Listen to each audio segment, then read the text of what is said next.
the demons pleaded with him, "If you drive us out, send us into the herd of swine." And he said to them, "Go then."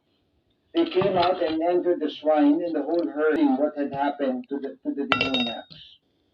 Thereupon the whole town came out to meet Jesus, and when they saw him, they begged him to leave their district. My dear brothers and sisters, the Gospel of the Lord. Praise to you, Lord Jesus Christ. You know, this is a very interesting gospel, but at the same time, a very difficult gospel. The difficulty partly, lies in the question, how come the Lord destroyed the swine? Supposedly hundreds of you can call it superstition, but it is part of the mindset.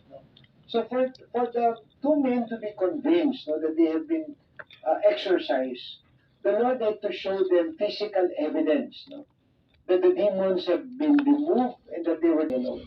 Must be the ones who try to bring people to the table, so to speak, and to discuss what is best, for humanity, of course, what is best for the whole of creation. Siguro maganda na itong